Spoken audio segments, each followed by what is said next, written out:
बच्चों, आज के इस हिंदी के वीडियो में सभी का स्वागत है। और आज हम लोग कक्षा 8 की हिंदी की पुस्तक वसंत भाग 3 का पाठ 10 कामचोर का कुछ भाग हम लोगों ने पढ़ा था और आज हम लोग उसके आगे का भाग पढ़ेंगे। तो शुरू करते हैं हम लोग कामचोर पाठ का पेज नंबर 53 पर अगला अनुच्छेद। हम लोगों ने यहाँ तक पढ़ा था कि किस प्रकार बच्चे दरी साफ़ करते हैं और फिर वहाँ पर जब कीचड़ ही कीचड़ हो जाता है और तब वहाँ सारे लोगों को बहुत दिक्कत होती है, क्योंकि पूरा धूल से भर जाता है, सांस लेने में दिक्कत होती है। और इसका असर ये होता है कि जितने भी लोग थे घर के, वे सब परेशान हो जाते हैं। और बच्चे सोचते हैं कि धूल झाड़ने से पहले थोड़ा पानी छिड़क लेना चाहिए और फिर वो उसमें पानी डाल देते हैं। और पानी डालने से जो है वो पूरा कीचड़ कीचड़ हो जाता है। और फिर जब वो देखते हैं कि यहाँ पर अब ज़्यादा कुछ नहीं किया जा सकता, तो फिर वो आगे बढ़ते हैं पेड़ों को पानी डालने के लिए। और सभी जो है आंगन साफ़ करने के लिए, और आंगन जो है वो कीचड़ कीचड़ जब हो जाता है तब वो पेड़ों को पानी देने के लिए जो भी रसोई में बर्तन उनको मिलते हैं तो वे उसको घर में बाल्टियाँ, लोटे, तसले, भगोने, पतीलियाँ ये सब लेकर सब एक साथ टूट पड़ते हैं पानी डालने के लिए, भरने के लिए। और नल पर सभी बच्चे टूट पड़ते हैं। तो इसके बाद फिर वही घमासान मची कि क्या मजाल जो एक बूंद पानी भी किसी के बर्तन में आ पाए। और ठूसम ठास होने लगी, यानी कि सभी इस चालाकी में लगे थे कि किस तरह से हम जल्दी से पानी भर लें। और किसी बाल्टी या पतीला और पतीले पर लोटा और भगोने और डोंगे, पहले तो धक्के चले, फिर कोहनियाँ और उसके बाद बर्तन। फ़ौरन बड़े भाइयों, बहनों, मामुओं और दमदार मौसियों, फूफियों की कुमक भेजी गई। और कुमक यानी कि उसको कहते हैं सेना को। और फ़ौज मैदान में हथियार फेंक कर पीठ दिखा गई। और इस तरह से जो है ये जितने भी लोग आए थे उनको बचाने के लिए, तो वो जो है उल्टे लौट गए। और इस धींगा मुश्ती में कुछ बच्चे कीचड़ में लथपथ हो गए। यहाँ पे धींगा मुश्ती मतलब इस जो है काम में जिसमें कि सब एक दूसरे को हटाकर एक दूसरे पर जो है अपने काम करने के लिए धक्का मुक्की कर रहे थे। तो इसमें कुछ बच्चे कीचड़ में लथपथ हो गए, जिन्हें नहलाकर कपड़े बदलवाने के लिए नौकरों की वर्तमान संख्या काफ़ी नहीं थी। पास के बंगलों से नौकर आए और 4 आना प्रति बच्चा के हिसाब से नहलवाए गए।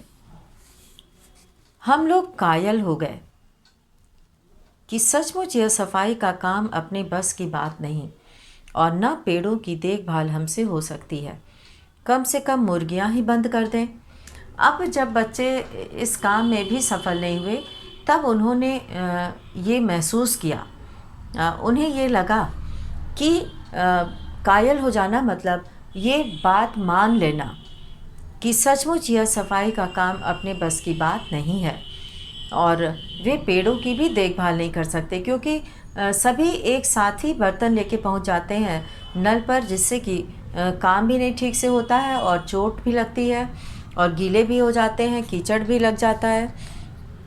तो वे काम बढ़ा देते हैं और वे कहते हैं कि अगर हम ये नहीं हो पाया, हम पेड़ों की देखभाल भी हमसे नहीं हो सकती, तो कम से कम मुर्गियां ही बंद कर दें। तो जो मुर्गियां बाहर घूम रही थीं उसको बंद करना था दड़बे में। तो बस शाम ही से जो बाँस छड़ी हाथ पड़ी, छड़ी यानी कि जो भी स्टिक, जो भी छड़ी हाथ में मिल गई, लेकर मुर्गियां हाँकने लगे और चल दड़बे मुर्गी को बोल बोल कर सब उसे दरबे की ओर ले जाने लगे। पर साहब, मुर्गियों को भी किसी ने हमारे विरुद्ध भड़का रखा था। बच्चे सोचते हैं कि इन मुर्गियों को भी जैसे किसी ने सिखा दिया है कि बच्चों का कहना मत मानना। और इसलिए मुर्गियां जो है वो उटपटांग इधर उधर कूदने लगीं। उटपटांग मतलब कि बिना देखे समझे जिधर उनका मन किया उधर ही जो है कूदने लगी, क्योंकि वो सब छड़ी लेकर और बांस लेकर मुर्गियां हाँक रहे थे और उस डर से मुर्गियां इधर उधर जो है वो बहक रही थीं। दो मुर्गियां खीर के प्यालों से, जिन पर आया चांदी के वर्क लगा रही थी, दौड़ती फड़फड़ाती हुई निकल गई। और दो मुर्गियां जो है वो खीर के प्यालों में दौड़ती हुई निकल गईं। फड़फड़ाती यानी कि पंखों की आवाज़ को फड़फड़ाना कहते हैं। तूफान गुजरने के बाद पता चला कि प्याले खाली हैं और सारी खीर दीदी के कामदानी के दुपट्टे और ताजे धुले सिर पर लगी हुई है। और वो खीर जो है जाकर दीदी के दुपट्टे में और उनके सिर पे लगी हुई है। जिन्होंने अभी बाल धोया था, साफ़ किया था, उस पर जाकर खीर लग गई है। एक बड़ा सा मुर्गा अम्मा के खुले हुए पानदान में कूद पड़ा और कत्थे चूने में लुथड़े हुए पंजे लेकर नानी अम्मा की सफ़ेद दूध जैसी चादर पर छापे मारता हुआ निकल गया। और एक जो मुर्गा था बड़ा सा, वो अम्मा के खुले पानदान में कूद पड़ा और फिर छापे मारते हुए, यानी कि उसके पैरों के निशान उस पर बनते जा रहे थे और वो उन पैरों के छाप छोड़ते हुए चला जा रहा था। अब आगे क्या होता है कि एक मुर्गी दाल की पतीली में छपाक मारकर भागी और सीधी जाकर मोरी में इस तेज़ी से फिसली कि सारी कीचड़ मौसी जी के मुंह पर पड़ी, जो बैठी हुई हाथ मुंह धो रही थी। इधर सारी मुर्गियां बेनकेल का ऊंट बनी चारों तरफ दौड़ रही थीं। बेनकेल यानी कि जिसको जो है वश में करने के लिए नाक में नकेल डाली जाती है पशुओं के, तो यहाँ पर भी जो है वो नकेल, बिना नकेल की जो है वो मुर्गियाँ थीं जो भागी जा रही थीं। उनको कोई रोक नहीं सकता था। यहाँ पर जो एक कठिन शब्द आया है धींगा मुश्ती, कुमक का अर्थ होता है यहाँ पे फौजी टुकड़ी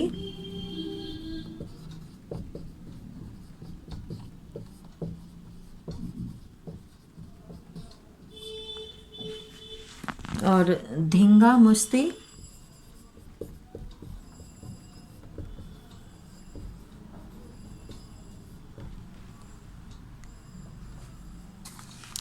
धक्का मुक्की, लड़ना भिड़ना, शरारत।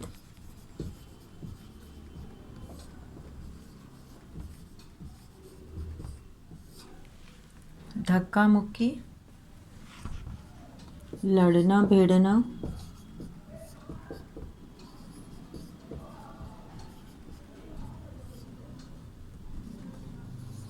और शरारत। तो ये मतलब कुल मिलाकर बच्चों की जो है जो सारे बच्चे थे वो इकट्ठे होकर यही काम करने लगे। और लथपथ का अर्थ होता है सना हुआ, तर।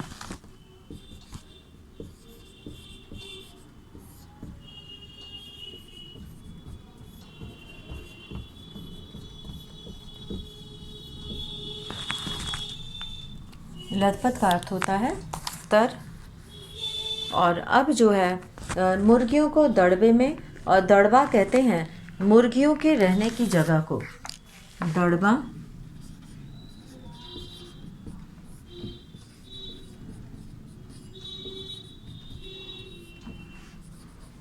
मुर्गियों के रहने की जगह।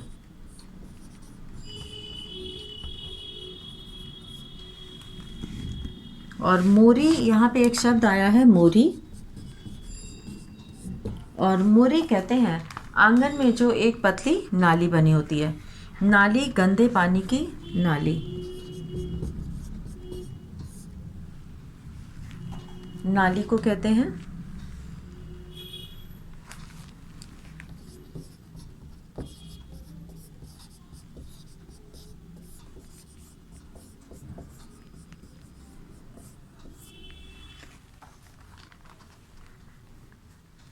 और बेनकेल शब्द आया है। बेनकेल यानी कि बिना नकेल।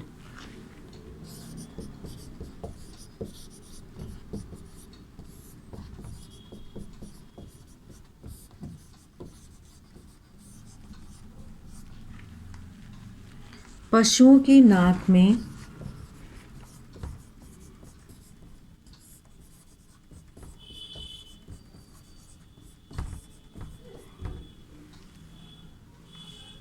पहनाई जाने वाली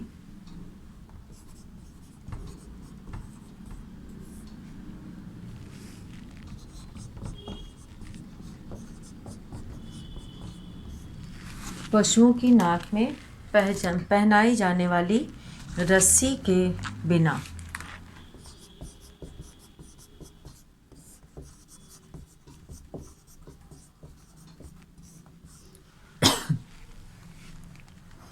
तो बिना नकेल यानी कि बिना रस्सी के, जो पशुओं की नाक में पहनाई जाने वाली रस्सी के बिना, जिससे कि उसको अपने अधीन किया जाता है, अपने वश में किया जाता है। तो इस तरह से वो जो है मुर्गियाँ जो है इधर उधर भाग रही थी, और उससे क्या हो रहा था कि कभी पानदान में और कभी खीर में, इस तरह से वो सभी इधर उधर भाग रही थी। एक भी दड़बे में जाने को राजी नहीं थी। इधर किसी को सूझी कि जो भेड़ें आई हैं, लगे हाथों उन्हें भी दाना दे दिया जाए। तो दाना खिलाने के लिए उन्हें भी दाना खिला दिया जाए। तो दाना खिलाने के लिए अब वो क्या करते हैं कि दिन भर की भूखी भेड़ें, जो दिन भर की भूखी भेड़ें हैं, दाने का सूप देखकर जो सबकी सब झपटी तो भाग कर जाना कठिन हो गया। लस्टम पस्टम तख्तों पर चढ़ गईं, जैसे तैसे। लस्टम पस्टम मतलब जैसे तैसे तख्तों पर चढ़ गईं, पर भेड़ चाल मशहूर है। मशहूर का मतलब है प्रसिद्ध।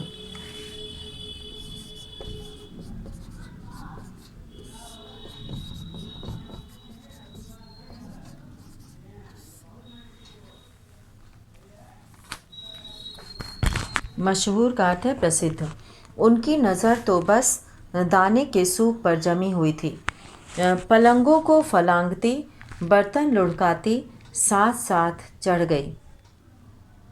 पलंगों को फलांगती मतलब लांघते हुए, पार करते हुए, और बर्तन लुढ़काती, बर्तन को लुढ़काते हुए साथ साथ चढ़ गईं। अब सभी भेड़ें जो है उनको तो दाने की सूप पर ही सबकी नज़र थी, जहाँ पे कि दाना था।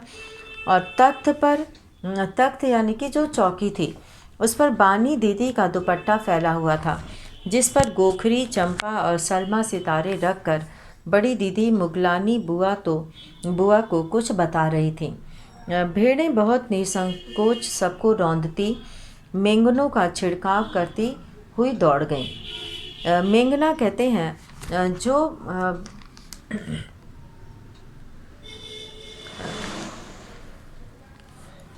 मेंगना जो है उन भेड़ों का गोली जैसा जो है उनका निकालते हुए वो दौड़ जाती हैं। और जब तूफ़ान गुजर चुका तो ऐसा लगा जैसे जर्मनी की सेना टैंकों और बमबारों सहित उधर से छापा मारकर गुजर गई हो। अब जो है भेड़ें बहुत जो निसंकोच यानी कि बिना सोचे समझे, बिना संकोच किए सबको रौंदती हुई, यानी कि उन्हें जिधर भी जगह मिल रहा था वो उधर से ही भाग रही थी, और मेंगनों का छिड़काव करती हुई दौड़ गईं। जो भेड़ों का जो मल होता है उसे मेंगना कहते हैं। और जब तूफ़ान गुजर चुका तो ऐसा लगा जैसे जर्मनी की सेना टैंकों और बमबारों सहित उधर से छापा मारकर गुजर गई हो। जहाँ जहाँ से सूप गुजरा, भेड़ें शिकारी कुत्तों की तरह गंध सूंघती हुई हमला करती गईं। और जिस तरह से जो कुत्ते होते हैं वो सूंघ कर समझ जाते हैं कि कहाँ पर क्या है, उसी तरह से भेड़ें भी जो है वो जिधर जिधर से सूप गया वहाँ खोजते हुए वहाँ पहुँच गईं। हज्जन माँ एक पलंग पर दुपट्टे से मुंह ढाके सो रही थी। उन पर से जो भेड़ें दौड़ी तो न जाने वह सपने में किन महलों की सैर कर रही थीं।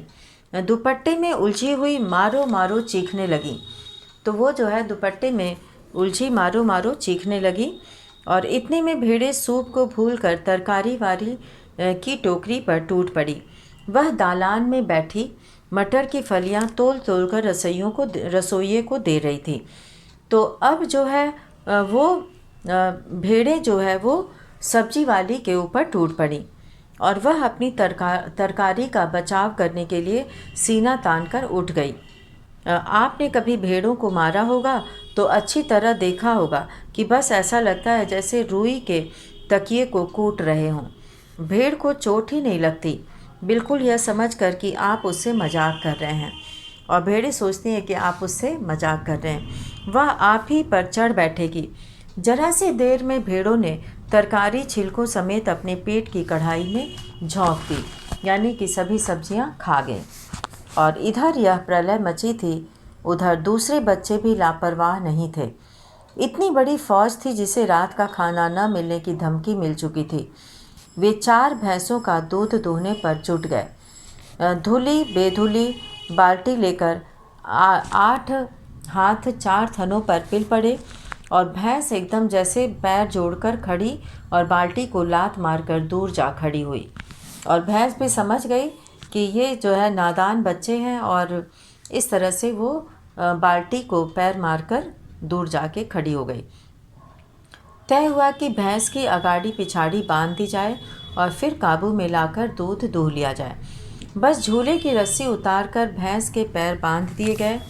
पिछले 2 पैर चाचा जी की चारपाई के पायों से बांध अगले 2 पैरों को बांधने की कोशिश जारी थी कि भैंस चौकन्नी हो गई और छूट कर जो भागी तो पहले चाचा जी समझे कि शायद कोई सपना देख रहे हैं।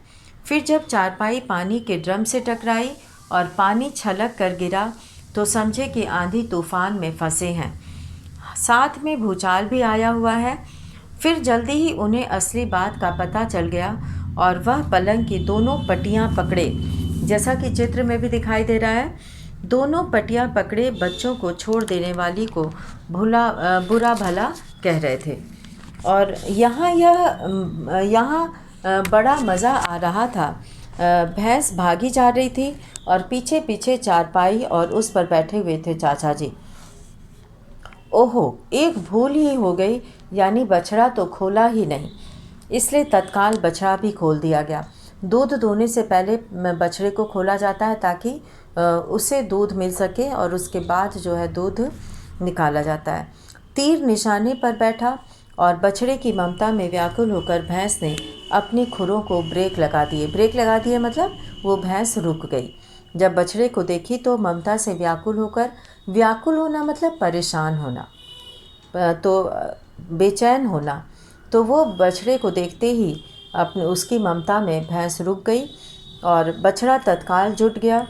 दोहने वाले गिलास कटोरे लेकर लपके, क्योंकि बाल्टी तो छपाक से गोबर में जा गिरी थी। बछड़ा फिर बागी हो गया। कुछ दूध ज़मीन पर और कपड़ों पर गिरा, 2-4 धारें गिलास कटोरों पर भी पड़ गईं, बाकी बछड़ा पी गया। यह सब कुछ मिनट के 3/4 में ही हो गया, यानी कि ज़्यादा समय इसमें नहीं लगा। और घर में तूफान उठ खड़ा हुआ था। ऐसा लगता था जैसे सारे घर में मुर्गियाँ, भेड़ें, टूटे हुए तसले, बाल्टियाँ, लोटे, कटोरे और बच्चे थे।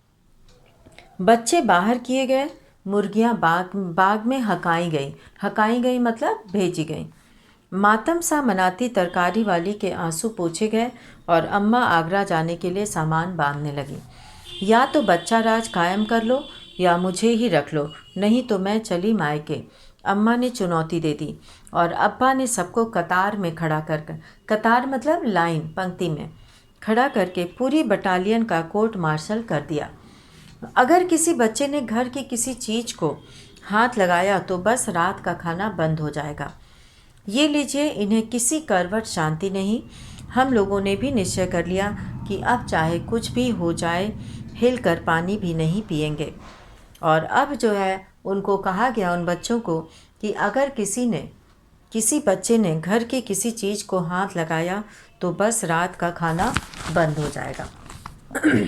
तो इस तरह से सभी बच्चे काम करने के लिए उतावले थे और इसका नतीजा ये हुआ कि वो कोई भी काम जो है ठीक से नहीं कर पा रहे थे।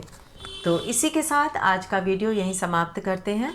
धन्यवाद। और सभी बच्चे इस पाठ को पढ़ेंगे और शुद्ध उच्चारण के साथ इसको पढ़ने का अभ्यास करेंगे। धन्यवाद।